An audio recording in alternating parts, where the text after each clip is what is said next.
Hi, and welcome back to another episode of the IRA Cafe podcast.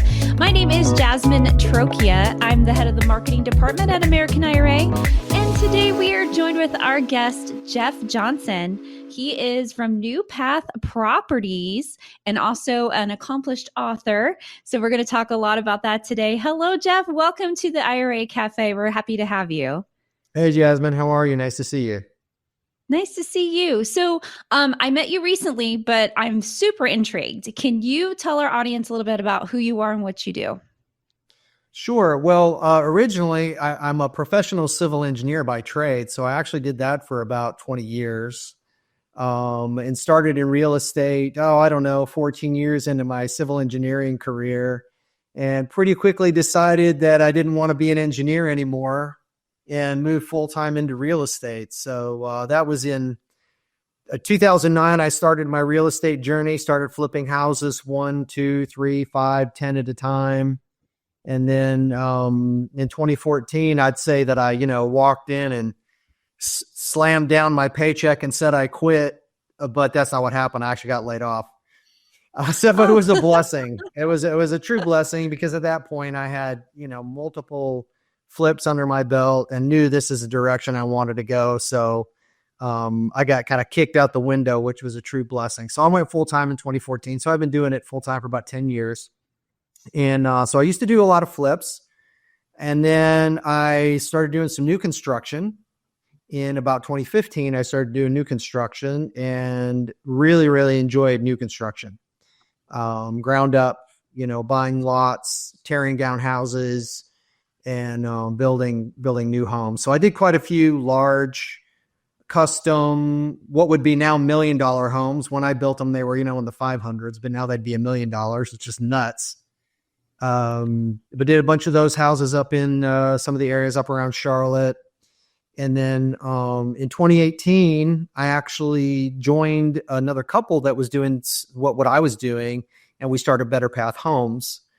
And now we have 22 employees, and we're building about 100 homes this year. That's our plan.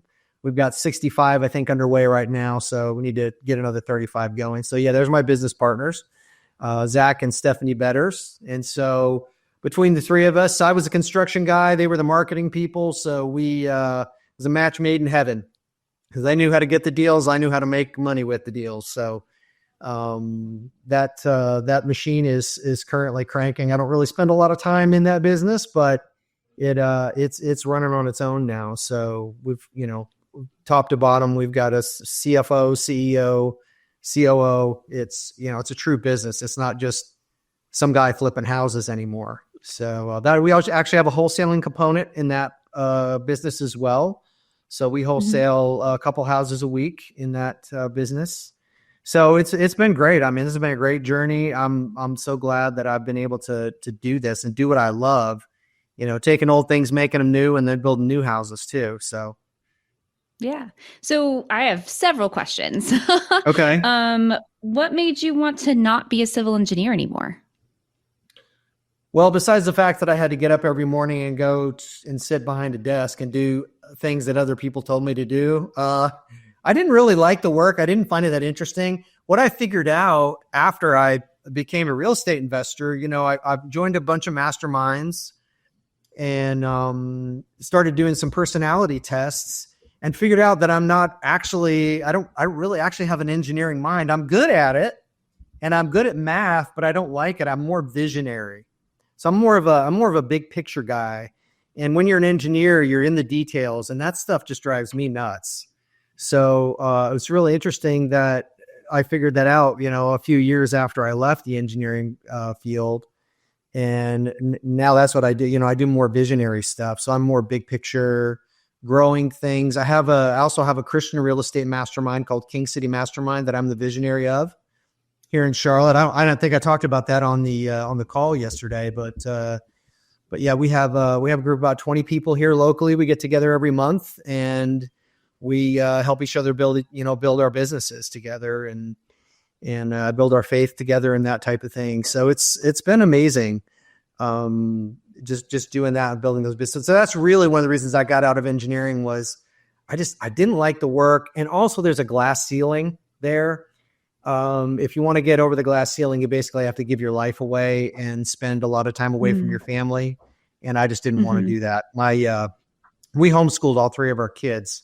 So I wanted to be home a lot. And that is one thing that real estate allowed me to do, was to see my kids every day, several times, and go and do things with them all the time. So it was really awesome to be able to do that. And now they're all grown and gone, but we had that time together, which was fantastic. So you're based out of Charlotte, North Carolina. Right.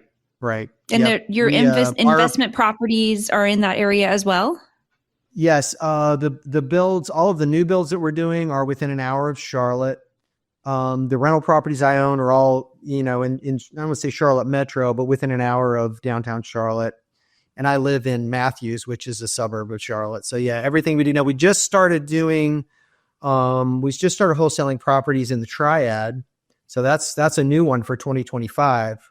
But we've basically focused on this market just because it's such a great market. It really is.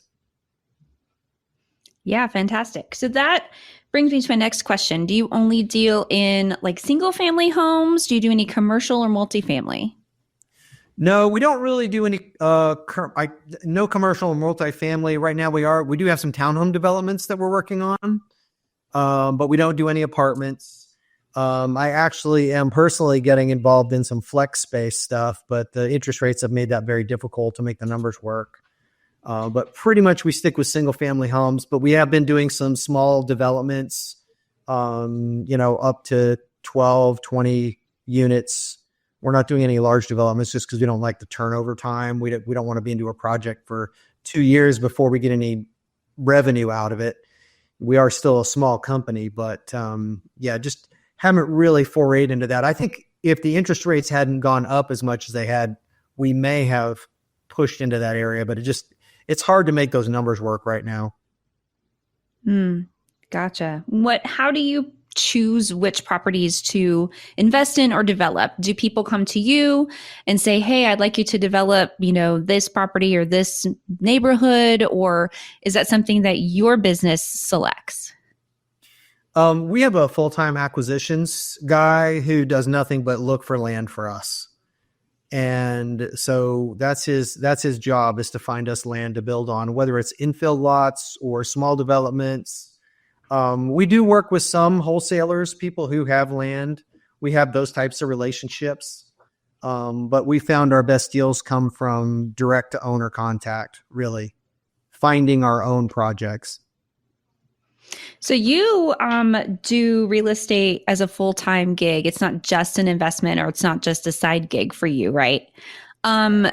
And thinking about the typical American IRA client, do you use your IRA to invest in real estate as well? Well, how could I tell other people to use their self-directed IRAs if I didn't do that myself? Yes, I absolutely do. In fact, it was interesting. We were on that call yesterday, and Wendell Long is actually one of the gentlemen that's in my mastermind. And I just gave him a loan. I think we closed right after Christmas. I closed on a loan for him on one of his commercial properties. So yeah, absolutely do that. I don't want my money anywhere but real estate. I want my money in hard assets. I don't want it in paper or Bitcoin or anything like that. And I know there's, some people like to diversify a little bit, but I know real estate will always be here. They're not making any more of it. So yeah, absolutely. I invest my own money with other real estate investors. Oh, wow. So,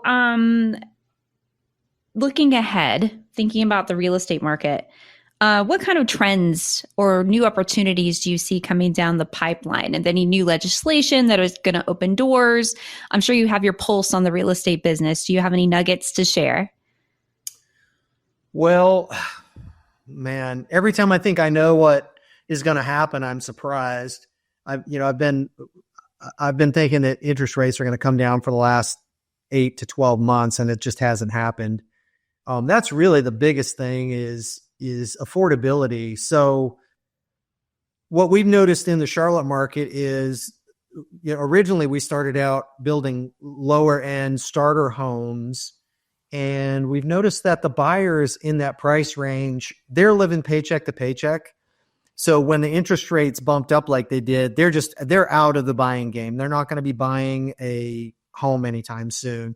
So we had some starter homes that were sitting on the market with just not a whole lot of buyers because those people just couldn't qualify anymore. So we've moved into a different, a little higher end product, kind of a move up home, if you will. And we started building that, and those seem to be doing a little bit better. But I really think that the interest rates, unfortunately, with the way Americans are with savings and debt, I think that's going to impact the real estate market more than anything. And that's, somewhat out of our control. But I've noticed that there's a lot more people that are renting now. They're not looking to buy. They sort of tapped out of purchasing real estate. So bringing some built to rent products to the market, I think, is going to be important. And really staying in the Southeast, staying in and around Charlotte for us is important just because we know people are moving here. So we want to try and hedge all our bets when it comes to what we buy. And we feel like this market, with the amount of people that are moving here, the employment, the opportunities, the weather, people are moving here just for the weather. I can't tell you how many times we sell a house to someone and they're like, I just couldn't stand the 8 months of winter anymore. I just couldn't stand the gloomy skies. So I needed to move here, or people moving up here from Florida. It was too hot. So we're just sort of in that perfect area. But, yeah. And not to mention the airport and the infrastructure and the logistics and, you're the roads. You're 3 hours from the mountains. You're 3 hours from the ocean. I don't know. The only other place I know where you can do that is California or, Oregon or Washington. I mean, it's great. And actually, I do have three cabins up in the mountains here, Airbnbs that I just love. I fell in love with Beach Mountain when I moved here. So I ended up owning a few cabins up there, and I go up there all the time. So it's great. It's really great. Oh yeah. Beautiful. I love the mountains here. We're in Asheville, so it's great. Oh yeah. Sure. So yeah, question next, thinking about business strictly. Do you have an investment opportunity that you'd like to sort of put out there for our listeners to know about? Sure. Well, we always have several opportunities. And mainly it's going to be private lending for individual projects. We don't have a fund, so you don't have to be accredited. We will take small dollar IRAs and 401ks. That's no problem. So really what our investment opportunities are in new construction homes. So if you have $150,000 or more in your IRA or your combined accounts, we can generally put you in first position on a new build. If you have less than that, we can usually either combine your account with another lender of ours, or we can put you in second position on land purchases. So the land purchases, we generally will buy, because we have to move quickly, we'll generally buy the land cash. And then if we can put a lender in on second position after we've started construction, and we can get that money back for our land, then we can actually move forward with purchasing more land. So we're always trying to cycle people's money through our system. When we have enough projects that we pretty much can keep the money assigned to a project year round. So our clients, their money really doesn't sit at American IRA for very long. If we close on something, we're reinvesting it really within a couple of weeks, if not rolling it over directly that day. So there's that opportunity. And then we also do some flips. So occasionally we do some flips. We like to do what we call flip skis, where we'll buy a property that has a house on it that's in reparable condition, and we'll repair it and sell it. But then it will also have a lot attached to it that we can break off and build a new house on. So those are our favorite projects to do, where you can double up. So you'll do the renovation, the flipping. So the investor just gives you the money and you do the rest. It's all passive for them. Yeah, everything's passive. And we always say, hey, you're welcome to go out and take a look at the project, or we'll send you pictures if you need to see them. And usually by about the third project, they don't really need to see anything anymore because they trust us. We've, performed over and over again. And I have one lender who's a good friend of mine that's been lending to me since 2011, I think. And now we borrow all his money, his wife's money, his mother-in-law's money. So we have all of their money invested in our company because they just can't get those kind of returns and that kind of risk profile really anywhere else. Not to mention the relationship, so the trust is so important. But those are the main opportunities. And then again, I personally do some flips and some build to rents and also some renovate to rents. So if somebody's a little bit skittish and they want to work with me directly in my company, New Path Properties, I can, basically handhold them through some projects in my own personal company. So they can actually get directly to me. And then the idea is that after we do a few projects and they feel comfortable with the way I do things, then I can move them over to Better Path and they can start, that's basically be their investment vehicle. So I've done that quite a few times where people have started, investing with me personally, and then I'll move them over to that other company. What sort of due diligence questions? So let's pretend that I want to invest with you. What are some really great questions that I should ask you or someone like you before I enter into an investment? Well, just like anything, when you look at somebody's resume, what do you look at first? You look at their experience, right? What have you done? So, and we can show you hundreds of projects that we've done successfully and sold and made money on. So that's number one. Number two, do you have references? Do you have people that you've worked with that have lent to you before? And what do they have to say about their experience with you? Are they happy? Do you have lenders that have been working with you for a long period of time? Because if we have a bunch of lenders that come in and they're one and done, then we may not be super attractive for somebody that wants to build a long-term relationship. But everybody that's come, not to say everybody, but most everyone who's come in to land with us has stayed with us just because of the level of comfort that they feel. So that would be the other question is like, do you have some references, some people I can call to ask questions? And then finally, what are the terms? What are the terms? What kind of documentation do you use? And then if you really want to get into the weeds, show me how you figure out your profit on the project. Because if I lend in an unprofitable project, it's never going to end well, right? Even though we have had some projects that haven't made any profit and our lenders got paid back. But overall, are you conservative when you purchase your properties? Do you know what you're doing basically when it comes to numbers? And then how do you operate? We have a 3-person project management team that oversees all of our builders, does all the due diligence. They meet with the cities, they meet with the engineers, they push plans through, all those types of things. And I myself am a licensed general contractor in North Carolina and South Carolina. So if things go south with our builders, I can always build the houses if need be. Oh, there you go. So speaking of advice, you said you have 3 kids. What sort of investment or financial advice have you passed on to your kids that you'd like to share? Oh boy, that's a good one. So I put you on the spot there. My oldest, Man of the year, Jeff Johnson. All my kids had jobs when they were young, and they all had to spend their own money on things. When they were little, we gave them an allowance. And if they wanted anything outside of the basics that we provided, they had to save for it and spend their own money on it. So that worked out well. All 3 of my kids are pretty good with money. My 18-year-old, he's working on it. Boys, they take a little longer to come along. But my oldest daughter is, she's 27. She's been married since she was 18. And her and her husband own their house. They have a rental property they have a rental house on their property, and they loan me money for my business, and they own a rental property.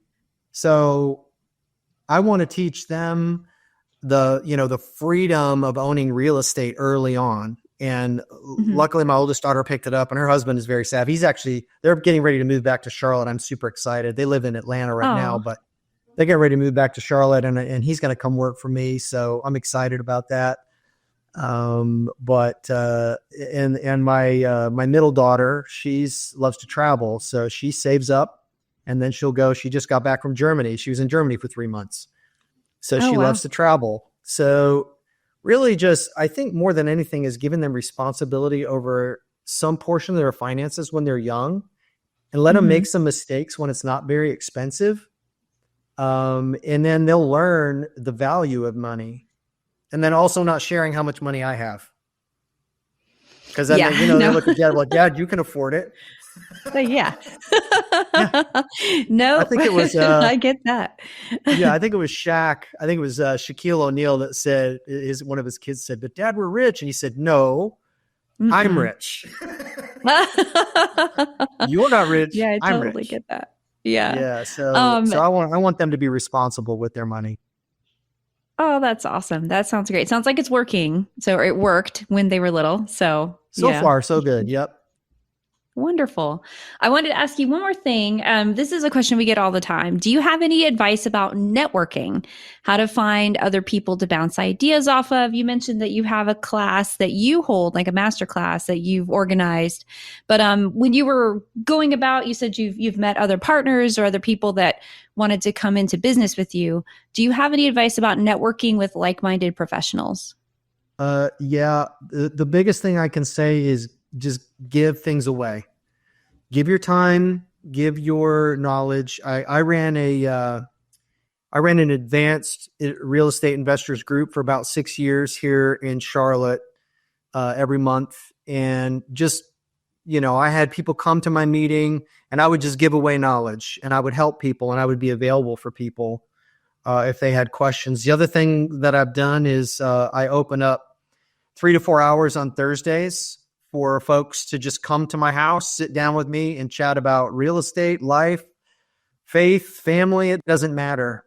So that's my time tithe I give back to our community here. So that's really been the biggest thing is I've found the more I give away, the more I build I almost say that's like a cheerleader squad, right? When you give away your time and you give away your knowledge, people want to see you succeed.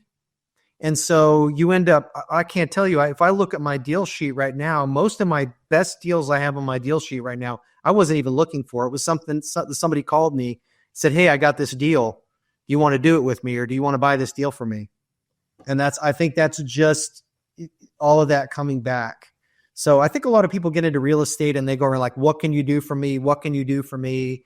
How can I suck the knowledge out of your brain as quickly as I can? Instead, have the attitude of, what can I do for you? How can I help you? Even if you're just getting started in real estate, there's something you can, or can do. You can go take photos for somebody. There's a million things. And then value other people's time is important too. If you're with people, make sure that you are respectful of their time and give as much of yourself away as you can. I love how you called it your time tithe to the community. I think that's a really Yeah. great way to look at it, and to think of it that way, almost like a free consultant a little bit, that you're opening your time, your schedule for that. That's really cool. That's great Yeah. advice. I don't think I've heard that one yet. So awesome. It was so there was a book I read. It was called The 7 Levels of Communication. I think I'm trying to see if it's over here it's called The 7 Levels of Communication. It was actually written by a real estate agent. And that was what he did, is he would go sit at a restaurant and just schedule people to come through and talk to him. And that's how he built his business. And I was like, wow, how could I do that with real estate investing?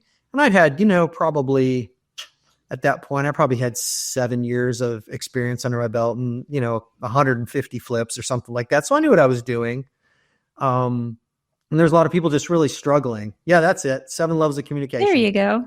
Mm-hmm. Very good. Very, very good book. So that's what I did. And I inspired a couple other people to do the same thing and watch their businesses grow too. So it's really cool. Speaking of books, I cannot end this interview without inquiring and asking about your book that you've published, Retirement Returns with Real Estate. And it has a much longer subtitle, Building Tax Advantaged Retirement Wealth with Residential Real Estate Investing. So give us a little synopsis about your book. Well, it's actually really easy. So when I first realized that I could use other people's money to do my real estate business, and I could borrow from private individuals and not have to go to banks or hard money lenders, and I found out about self-directed IRAs, I just went all in on it, just because there's a couple of reasons why. Number one, I like building people's wealth. I don't want to build a bank's wealth. That brings me no satisfaction whatsoever. If I have a friend and he has $100,000, I would love to make it $200,000 for him as quickly as I possibly can. So I have that passion. And what ended up happening is as my business grew, I needed more and more lenders to help me finance the properties that I was buying. And so I was meeting with people constantly, and I'd have to go, from beginning to end on how the process works. And I try and educate them on how, even if you're not going to lend with me, I want to give you the information so when you go out, what questions to ask when you are interviewing a real estate investor. So I had that conversation over and over and over and over again. And I decided, instead of doing that, why don't I just put all that information into a book? And then when somebody's interested in investing with me, I can just shoot them a copy of the book, tell them to read it, and then we'll sit down for coffee. And so those conversations are a lot more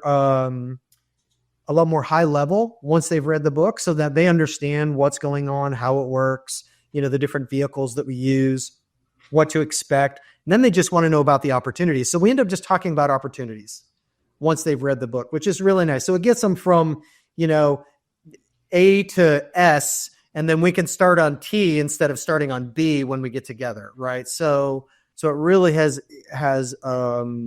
accelerated that relationship and that opportunity. Because I used to have to meet with people 2 or 3 times to get them to the point to where they'd say, yes, I want to go ahead and invest with you. Now it's one time. And they'll know after they read the book whether or not they want to be involved in that. So it's saved a lot of time. Not to mention the other good thing that sort of was a side benefit is a lot of the investors in my market, and even other markets that I've been involved in, they will actually use the book to raise private money. So they'll send a copy of the book to one of their prospective lenders, and it accelerates their process. So it's really helped a lot of people build their private lending portfolio much more quickly, just because it's just great information in there. American IRA has been a big help. And I had some friends and some other IRA businesses that helped me with it. And it's just one of those things.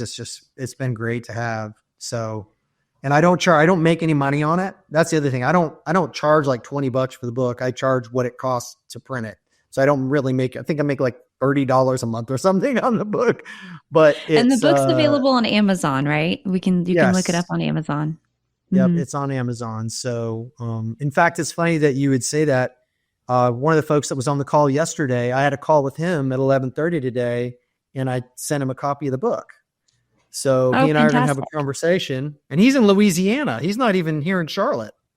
No, not even local. We're kind of international. So yeah, I'm not surprised. Yeah. Yeah. So it's a great connection, it's what was really nice about it too, is it's another way to make a kind of a warm conversation rather than, okay, let me start at point 1 and run through everything. So it's worked out really well. Fantastic. Well, that's very cool. Well, I will definitely be getting that book. I'm very interested to know what your basics are in there. So add that to my repertoire as well. But is there anything else I haven't covered that you desperately want people to know about you or your business? What is Jeff and who is Jeff, and any parting words? Well, I think more than anything else, I want to build long-lasting relationships that benefit both my companies and the people that lend to us. So that's really what we're about, is building relationships. Long-lasting, solid businesses are built on people, not on making money. So that's kind of really where we're at right now. So if there's anyone out there that's looking for a company to invest in, and a really good operator who knows what they're doing, check us out, give us a look, give me a call. I'm happy to have a conversation with you, or as many as it takes to make you feel comfortable. But yeah, I love to help people build their wealth using real estate. The other nice thing is that a lot of these homes we build, we're adding to the inventory. There's a huge shortage in inventory in America. And so we feel like we're doing our part to help bridge that gap and give people some affordable options for new homes. And that's, I think about my first new home, or my first home when I just got out of college. If I hadn't bought that home, I wouldn't have been able to build wealth. That was a huge wealth building vehicle. So we want people to be able to do that, to be able to build wealth through home ownership. And that's important to us too. It's not just about, we're a business that makes money. We want to help people build their wealth. Fantastic. I think that's the overarching theme of our whole conversation. So I'm glad you brought it back around like that. Well, thank you so much for joining us, Jeff Johnson. We really appreciate you being here. Thank you for telling your story. I like to get to know people a little bit better, and business people and approachable business people. Super fun to talk to. But thank you so much for joining us in the IRA Cafe. Thank you. So now we're coming to a new segment of the podcast that I like to call the IRA Cafe Q&A. We're going to answer a mailbag question or an emailed question from a listener. And today's question comes from Carlos. Thank you, Carlos, for submitting this question. What is an FMV, and do I have to submit one? Very good question. Thank you so much. FMV stands for a fair market valuation. Fair market valuations have to be submitted to American IRA or to your IRA custodian for each asset that you hold in your IRA account every year. And what an FMV is it tells your custodian how much your asset is worth that year. We actually have to report that to the IRS, and in turn, you get a 5398 form, if I said that correctly, from the IRS reflecting the value of that asset in your IRA account. That form has to be submitted every single year by January 31st at the absolute latest. So for 2024, you have to get in your FMVs by January 31st, 2025. If we as an American IRA, receive an FMV form past that date, you may incur extra processing charges. So if you don't want to pay extra fees or extra charges, please have those FMVs submitted by January 31st, 2025. And thank you, Carlos, for your question. If you have a question for the IRA Cafe Q&A segment that you would like to have answered, you can email us at marketing@americanira.com.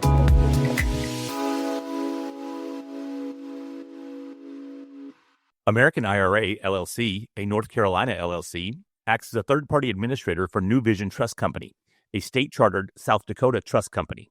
As a neutral self-directed IRA administrator, American IRA does not recommend or endorse any investments, individuals, or entities, including financial representatives, promoters, or companies. American IRA and the IRA Cafe are not responsible for other statements, representations, or agreements, nor do we evaluate the quality or profitability of any investment. American IRA does not endorse guests on the IRA Cafe podcast. Guest opinions are their own and do not necessarily reflect the views of American IRA, its subsidiaries, associates, or custodian. Participation in the podcast is voluntary and no compensation is provided. American IRA is not a fiduciary and cannot offer financial advice. Please consult your CPA or another professional before making financial decisions.